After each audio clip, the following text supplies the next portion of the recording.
I should have seen it coming when Sarah suggested the Grand Metropolitan Hotel for our annual Thanksgiving dinner. The same Sarah who'd spent the last 5 years reminding me at every family gathering that I was the practical one, not the brilliant one. The same Sarah who'd become a pharmaceutical sales rep and somehow convinced everyone this made her the family success story. "Are you sure you can afford this place, Emma?" she'd asked when making the reservation, her voice dripping with false concern. "I mean, with your little graphic design thing and all." My little graphic design thing. That's what they called the freelance work I'd been doing since college. What they didn't know was that the freelance work had been a cover story for years now. While they assumed I was struggling to make ends meet in my small apartment, I'd been quietly building something else entirely. Something I'd never felt the need to explain or justify to people who'd already decided I wasn't worth much. The Grand Metropolitan was Sarah's choice specifically because she knew it would make me uncomfortable. At least that's what she thought. The hotel was stunning marble floors, crystal chandeliers, and menu prices that made most people's eyes water. Sarah had booked the Thanksgiving dinner in the main dining room, making sure to mention to everyone how generous she was being by paying for such an expensive meal. "Don't worry, Emma," she'd said over the phone. "I've got this covered. I know this kind of place isn't really in your budget." I'd simply said thank you and shown up wearing my usual simple black dress and comfortable flats. Nothing designer, nothing flashy. Just clean and appropriate. But apparently not impressive enough for the Williams family's new standards. Dad had arrived wearing his best suit, the one he'd bought for Sarah's pharmaceutical company award ceremony last year. Mom had on her pearl necklace and kept looking around the dining room like she was afraid someone would ask her to leave. My younger brother Kevin was taking pictures of everything, clearly planning to post about dining at such an upscale establishment. "Can you believe Emma suggested we eat at Denny's originally?" Sarah announced to the table once we were seated, loud enough for nearby diners to hear. I had to explain that we're celebrating as a family, not grabbing a quick bite. I hadn't suggested Denny's. I'd actually suggested we eat at home like we used to when I was younger and Mom would spend 2 days preparing her famous turkey and stuffing. But Sarah had insisted we needed somewhere appropriate for our family's success level. The conversation at dinner followed its predictable pattern. Sarah talked about her pharmaceutical sales numbers, her new BMW lease, and the condo she was looking to buy in the trendy part of town. Kevin shared updates about his marketing job and his plans to propose to his girlfriend at Christmas. Mom and Dad beamed with pride, asking follow-up questions and offering advice. When they turned to me, the energy shifted noticeably. "So Emma," Dad said, cutting his prime rib with deliberate precision, "how's the, what do you call it, graphic design work going?" "It's going well," I replied simply, taking a sip of water. "Staying busy." "Busy with what, exactly?" Sarah pressed, her fork paused halfway to her mouth. "I mean, what kinds of projects are you working on? Anything we'd recognize." I could have told them about the major corporate rebranding projects, the Fortune 500 companies I'd worked with, or the design awards sitting in my apartment. Instead, I just smiled and said, "Oh, various things. Logos, websites, marketing materials." Sarah exchanged a look with Kevin that I pretended not to notice. It was the same look they'd been giving each other for years, the one that said they were dealing with someone who didn't quite grasp how the real world worked. "Well, that's nice," Mom said, her tone suggesting it was anything but. "It's important to have hobbies." "Hobbies?" Kevin laughed. "Mom, Emma thinks this is her career." The table went quiet for a moment, the kind of silence that would have sent me running to the bathroom in tears 5 years ago. But I'd learned something important since then. Sometimes the best response is no response at all. I simply continued eating my salmon as if Kevin had commented on the weather. "I mean," Sarah jumped back in, apparently uncomfortable with the silence, "there's nothing wrong with doing design work on the side. But at some point you have to think about stability, right? Real income, benefits, retirement planning." She gestured around the restaurant's opulent dining room. "I'm not trying to be mean, Emma, but look around. This is what success looks like. This is what happens when you make smart career choices." Dad nodded approvingly. "Sarah's right. You're 29 now, Emma. Time to think about getting serious about your future. Maybe we could help you network," Sarah offered, her voice taking on that patronizing tone I'd come to recognize. "I know some people in marketing who might be able to get you an entry-level position somewhere. Nothing fancy to start with, but you could work your way up." Entry-level. At 29. After running my own business for 7 years. "That's very kind," I replied, keeping my voice steady. I appreciate the offer. Kevin was scrolling through his phone while eating, periodically showing the table photos from his Instagram story. Check this out, he said, holding up his screen. Look how fancy this place is. My followers are going to think I'm living the high life. You are living the high life, Sarah corrected. We all are. Well, most of us. She didn't look at me when she said it, but the meaning was clear enough. The conversation drifted to other topics: Kevin's promotion prospects, Sarah's pharmaceutical company's expansion into new markets, Mom and Dad's plans to renovate their kitchen. I contributed when appropriate, asked the right questions, and generally played the role of supportive family member who was appropriately impressed by everyone else's accomplishments. It was when the dessert menus arrived that things took a sharper turn. Oh my God, Sarah gasped, looking at the prices. $14 for chocolate cake? That's insane. The whole meal has been expensive, Mom admitted, looking slightly uncomfortable. Sarah, honey, are you sure you can handle all this? Sarah straightened up, clearly pleased to be positioned as the family's financial savior. Don't worry about it, Mom. When you're successful, you can afford to treat your family well.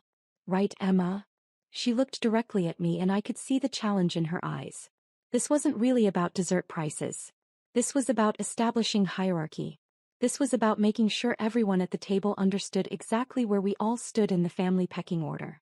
Right, I agreed mildly. I mean, Sarah continued, warming to her theme, you probably couldn't afford to eat here on your own, could you? Be honest. The table went quiet again. Kevin looked up from his phone. Mom and Dad exchanged glances. Everyone was waiting for my answer. I could have told them the truth then. I could have explained that I'd eaten at the Grand Metropolitan dozens of times, that I knew the head chef personally, that I had a permanent reservation at the chef's table. I could have mentioned that the hotel's entire visual brand, from the logo to the marketing materials to the website, had been my work. Instead I said, "You're probably right." Sarah's smile was triumphant. I'm not trying to be mean, Emma. I'm just saying it's important to be realistic about where we are in life. Some people are built for success and some people are, well, more practical. More practical, Dad echoed approvingly. That's a good way to put it. Kevin had gone back to his phone, taking pictures of his dessert when it arrived. This is going to get so many likes, he muttered, angling the chocolate soufflé for the best shot. Maybe you should tag the hotel, Sarah suggested. Let people know where the Williams family dines. I watched her pose for Kevin's camera, her arm draped casually over the back of her chair, her smile perfect for social media. The successful pharmaceutical rep treating her family to dinner at the city's most exclusive hotel. The responsible older sister taking care of everyone. Emma, get in the picture, Kevin called. Come on, don't be shy. I started to decline, but Sarah cut me off. Oh, she doesn't like having her picture taken, she explained to Kevin as if I wasn't sitting right there. Probably doesn't want people to know she can't usually afford places like this. The words hung in the air like smoke from an expensive cigar.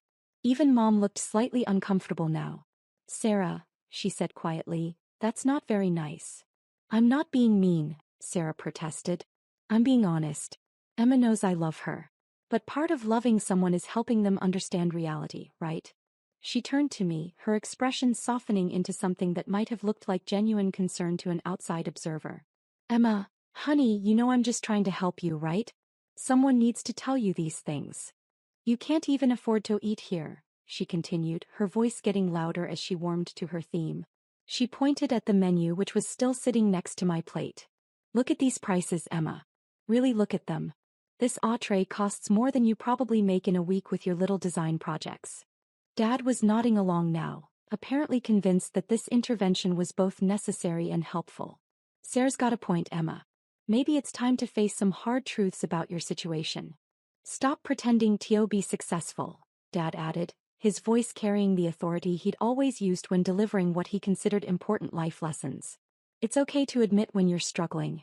That's the first step toward making better choices. The entire dining room seemed to go quiet, though I knew it was probably just my imagination.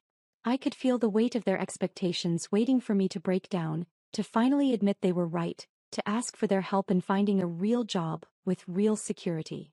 Instead, I smiled quietly and said, "You're right." It wasn't what they expected. Sarah had been prepared for tears or anger or desperate justification of my choices. Kevin had probably been hoping for some dramatic family conflict he could text his girlfriend about later. Mom and Dad wanted contrition, acknowledgement that their successful children were right to be concerned about their disappointing daughter. My calm agreement seemed to deflate the tension they'd been building. Sarah looked almost disappointed. Well, she said, clearly struggling to figure out where to go from there. Good. I mean, that's healthy, Emma. Accepting reality. The first step is admitting you have a problem, Kevin added, apparently unable to resist getting his own dig in. I was about to respond when I noticed movement at the edge of my vision. A man in an impeccably tailored navy suit was approaching our table, walking with the kind of purposeful stride that suggested he had something important to say. I recognized him immediately. Marcus Chin, the general manager of the Grand Metropolitan Hotel. I'd worked with him for 3 years now, ever since I'd acquired the property. He was brilliant at his job, completely professional, and absolutely devoted to maintaining the hotel's reputation for excellence. He was also walking directly toward our table with the kind of expression that suggested he needed to speak with me about something urgent. The family noticed him approaching. Sarah straightened up, probably assuming he was coming to compliment her on her choice of restaurant or to ask if everything was satisfactory with our meal. Dad adjusted his tie, preparing to receive what he no doubt assumed would be recognition of our table's obvious importance. Marcus reached our table and smiled politely at everyone before turning his attention directly to me. Ms. Williams, your usual ownership suite is ready. He began, his voice carrying clearly across our small section of the dining room. The words hit the table like a physical force. Sarah's fork stopped halfway to her mouth. Kevin's phone slipped in his hands. Mom and Dad went completely still, their expressions frozen between confusion and dawning realization. Marcus continued, apparently oblivious to the sudden silence that had descended over my family. I apologize for interrupting your meal, but the quarterly reports are ready for your review, and the architect has some questions about the renovation plans for the executive floors. Also, the head chef wanted me to ask if you'd prefer the usual wine selection for tomorrow's board dinner, or if you'd like to review some new options. He paused, glancing around the table with polite interest. I hope everyone is enjoying their Thanksgiving dinner. Please let me know if there's anything else you need. I looked at my family's faces. Sarah had gone completely pale. Kevin was staring at me like I'd just grown a second head. Mom's mouth was slightly open, her expression cycling through confusion, shock, and something that might have been embarrassment. Dad was the first to find his voice. I'm sorry, he said to Marcus, but I think there might be some confusion. You said, ownership. Marcus looked genuinely puzzled by the question. Sir. Ms. Williams owns the Grand Metropolitan Hotel. Has for about 3 years now. She's scheduled to review the quarterly financials this evening, but I can certainly reschedule if family time takes precedence. He turned back to me with a smile. Should I tell the architect you'll meet with him tomorrow morning instead? The silence at our table was deafening. I could practically feel the shock radiating from my family members as they processed what they'd just heard. The daughter they'd been pitying for her lack of success, the sister they'd been worried about due to her apparent financial struggles, the family member they'd just finished explaining couldn't afford to eat at this restaurant, owned the entire hotel. Yes, I told Marcus calmly. Tomorrow morning would be better. And the usual wine selection will be fine for the board dinner. Excellent, he replied, making a note on the small tablet he carried. I'll also let housekeeping know you won't need the ownership suite tonight, since you're with family. Ownership suite. The words hung in the air like an expensive perfume. After Marcus walked away, the silence at our table stretched on. And on. And on. Finally, Sarah managed to speak, though her voice came out as barely more than a whisper. Own this hotel? Yes, I replied simply, taking a sip of my water. The whole hotel? Kevin asked, his phone completely forgotten now. Yes. Mom was staring at me like she'd never seen me before. Emma, honey, how? I mean, when did you? About 3 years ago, I confirmed. The previous owners were looking to sell and the numbers made sense. Dad cleared his throat, his businessman instincts apparently kicking in even through his shock. Emma, this must be a multi-million-dollar property. Multi-million is accurate, I agreed. The family exchanged glances around the table. I could see them trying to process this information, trying to reconcile the successful hotel owner sitting in front of them with the struggling graphic designer they'd been condescending to for the past 2 hours. But, Sarah said, her voice growing stronger as she grasped for some way to make sense of this revelation. Your apartment. Your clothes. Your car. You live like. I mean, you don't live like someone who owns hotels. I nodded. I prefer to keep things simple. Simple. Kevin echoed. Emma, you let us think you were broke. I never said I was broke, I replied. You assumed I was broke. The accuracy of that statement settled over the table like dust after an earthquake. I hadn't lied to them, not once. I'd simply allowed them to maintain their assumptions about my life and my success level. When they'd offered to help me network for real jobs, I'd thanked them politely. When they'd worried about my financial stability, I'd acknowledged their concern. When they'd positioned themselves as the successful ones who needed to take care of their struggling sister, I'd let them. Sarah was looking around the dining room now as if seeing it with new eyes. So when you said you couldn't afford to eat here? I didn't say that, I corrected gently. You said I couldn't afford to eat here. I said you were probably right. The distinction was important, and from the expression on Sarah's face, she understood it perfectly. Dad was running calculations in his head, I could tell.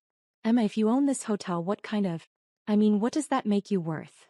Comfortable, I replied. Comfortable, he pressed. Emma, this place must generate millions in revenue. It does well, I agreed. Kevin was scrolling frantically through his phone now. Oh my God, he muttered. Emma, you're on some business website here. Williams Hospitality Group. That's you. I nodded. It says you own 4 hotels, he continued, reading from his screen. And a restaurant group. And some kind of resort development company. The business has expanded over the years, I confirmed. Mom was still staring at me. Emma, why didn't you tell us? It was a fair question and one I'd been expecting for 3 years. The answer was complicated but also very simple. Because, I said carefully, you never asked what I actually did for work. You assumed graphic design was my career and I let you assume that. It was easier than explaining something you weren't interested in understanding. Sarah's face was cycling through emotions: shock, embarrassment, anger, and something that might have been hurt. But Emma, we're your family. We should have known. Should you? I asked. When was the last time any of you asked me a genuine question about my work? Not a dismissive comment about my little design thing or my computer hobby, but an actual question about what I do, who I work with, or how my business operates. The silence that followed was answer enough. Marcus appeared at our table again, this time carrying a leather folder. Ms. Williams, I'm sorry to interrupt again, but the mayor's office called. They'd like to confirm your availability for the tourism board meeting next Tuesday. Apparently there's been some interest in your downtown development project. He placed the folder next to my plate. Also, Forbes wants to schedule the follow-up interview for the hospitality industry feature. Should I have them call your direct line? Forbes. The word seemed to echo around our table. After Marcus left, Dad found his voice first. Emma, you're being featured in Forbes? It's just a small piece about women in hospitality, I replied. Nothing major. Sarah was staring at the leather folder Marcus had left. What downtown development project? We're converting some old warehouse buildings into a mixed-use complex, I explained. Retail space on the ground level, luxury apartments above. The city's been very supportive. Kevin was back on his phone, apparently researching everything he could find about my business interests. Emma, there's an article here about you from last year. Rising star in luxury hospitality. It says you started with one property and built it into a regional empire. Regional empire is probably too strong, I said.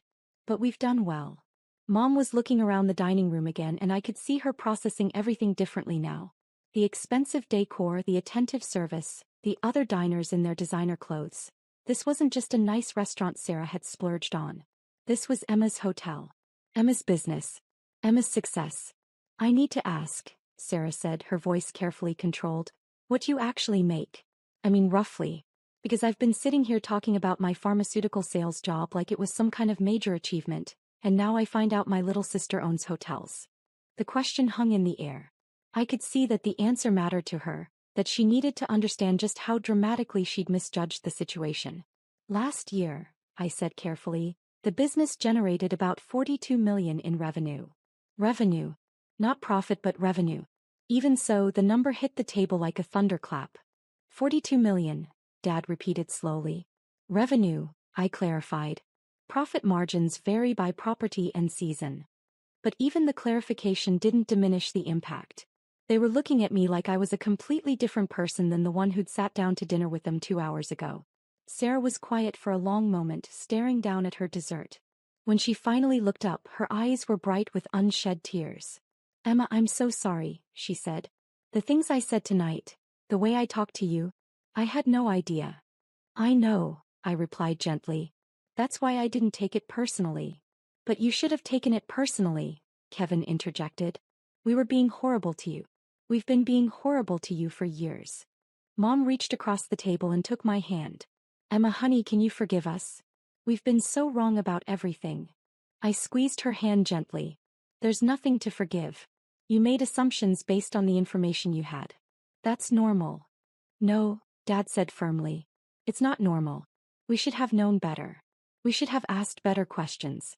We should have." He trailed off, shaking his head. "We should have been better parents." The admission hung between us, raw and honest. Around the table, my family was grappling with a complete reversal of everything they'd believed about our relative positions in life.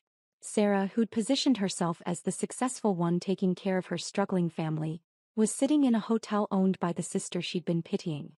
Kevin, who'd been taking pictures to show off dining at an upscale establishment, had unknowingly been documenting dinner at his sister's business.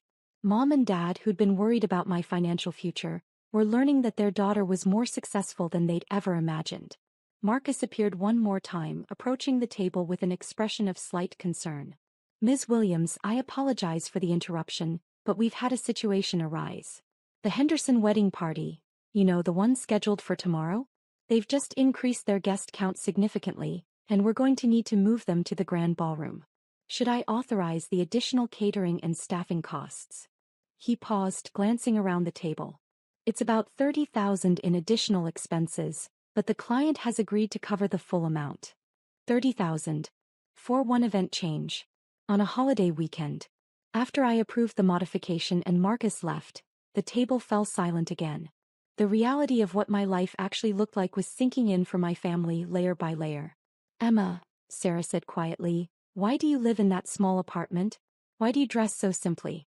If you can afford all this, why do you live like someone who doesn't have money?" I finished. "Because I learned something important a long time ago. People treat you differently when they know you're successful. They want things from you. They assume things about you. They relate to your money instead of relating to you." I looked around the table at their faces. "For 3 years I've gotten to know exactly who you all are when you think I'm struggling. I've seen how you treat someone you perceive as less successful than you. That's been educational." The truth of that statement settled over them like a cold wind. They were realizing that their behavior toward me hadn't been a momentary lapse or a one-time mistake. It had been a pattern sustained over years, based on their assumptions about my worth and my place in the family hierarchy. "But Emma," Mom said, "we love you. We were trying to help." "I know," I replied. "And I love all of you too. But love and respect aren't the same thing. You love me, but you didn't respect me. You thought I was someone who needed to be managed and guided and worried about, rather than someone who might have her own path figured out." Dad was nodding slowly. "We treated you like a child. You treated me like a failure," I corrected gently. "There's a difference." Kevin had been quiet through most of this exchange, but now he looked up from his phone with an expression of genuine remorse. "Emma, I've been such an ass to you. All those comments about your little projects and your computer hobby. I thought I was being supportive in some weird way, like I was the successful brother helping his struggling sister feel better about her situation." He shook his head. "But you didn't need my help. You didn't need any of our help. You were already more successful than any of us, and we were too arrogant to see it." Sarah was crying now, though she was trying to hide it. "Emma, I don't know how to process this. I've been so condescending to you. So patronizing. I thought I was the one who'd made it, and you were the one who needed rescuing." "You did make it," I told her sincerely. "You have a successful career that you've worked hard for. That hasn't changed just because I happen to own hotels. But the way I talked to you," she continued, "offering to network for you, suggesting entry-level positions, acting like I was doing you some huge favor by paying for dinner at your own hotel. The irony of that last part wasn't lost on anyone.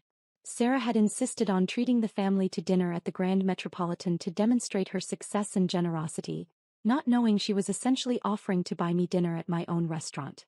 Marcus approached the table one final time, this time carrying a bottle of champagne and several glasses. "Compliments of the house," he said, beginning to pour. "And Ms. Williams, the staff wanted me to tell you that everything has been prepared for tomorrow's board meeting. The presentation materials are ready, and catering has confirmed the menu for the lunch session." He finished pouring and stepped back with a smile. "Also, the mayor called personally to thank you for the donation to the Children's Hospital Fund. The check cleared this morning and they're already planning the dedication ceremony." After he left, Dad picked up his champagne glass and looked at me with an expression I'd rarely seen from him, genuine pride mixed with deep regret. "Emma," he said, "I want to propose a toast. To my daughter who built something extraordinary while we were too blind to see it. And to the family we're going to be from now on, one that asks questions instead of making assumptions, one that celebrates success instead of dismissing it, and one that treats each other with the respect we all deserve." Everyone raised their glasses. Sarah was still crying, but she was smiling too. Kevin was shaking his head in amazement. Mom was looking at me like she was seeing me for the first time. "To Emma," Dad continued, "and to learning that success comes in many forms, even when we're too foolish to recognize it." We drank the champagne, and for the first time in years, I felt like I was actually having dinner with my family rather than performing the role of their disappointment. Later, as we were preparing to leave, Sarah pulled me aside. "Emma, I need to ask you something, and I want you to be completely honest with me." I waited. "All those times over the years when I offered to help you, when I suggested you needed a real job, when I acted like I was the successful one who had it all figured out, did you think I was being cruel on purpose?" I considered the question carefully. "No," I said finally. "I think you were being human. You saw someone you thought was struggling and you wanted to help. The problem wasn't your intentions, Sarah. The problem was that you never asked what I actually needed." She nodded, wiping away fresh tears. "I'm going to be different from now on. We all are. I promise." "I hope so," I replied, "because I'd like to have a real relationship with all of you. One based on who we actually are, not who we assume each other to be." As we walked through the hotel lobby toward the exit, I noticed my family seeing everything with new eyes. The marble floors, the crystal chandelier, the perfectly uniformed staff. It was all mine. The successful, thriving business they were walking through belonged to the family member they'd been worrying about and condescending to for years. Marcus appeared one last time to wish us a good evening. "Ms. Williams, the car service is waiting outside whenever you're ready. And I've arranged for your family's parking fees to be waived, of course." Car service. Another small detail that added to their growing understanding of what my life actually looked like. As we stood outside the hotel saying our goodbyes, Dad pulled me into a tight hug. "Emma," he said quietly, "I'm proud of you. I should have said that years ago, and I should have said it based on knowing what you'd actually accomplished, not just assuming you needed encouragement." "Thank you," I replied. "That means a lot." One by one they each hugged me goodbye, and each hug felt different than the ones I'd received from them in years past. These weren't the careful, slightly pitying hugs they gave to their struggling family member. These were the hugs you give to someone you respect and admire. As I watched them drive away, I felt something I hadn't experienced with my family in a very long time. Optimism. Maybe things would be different now. Maybe they'd learn to ask questions instead of making assumptions. Maybe they'd treat me like an equal instead of someone who needed their guidance and concern. Only time would tell. But for the first time in years, I was looking forward to finding out. The next morning, my phone buzzed with a text from Sarah. "Emma, would you have time for coffee this week? I want to learn about what you actually do for work. Really learn, not just pretend to be interested while I wait to give you advice." I smiled and texted back, "I'd like that." Maybe family dinners would be different from now on. Maybe they'd finally be dinners between equals, rather than interventions disguised as celebrations. I was looking forward to finding out.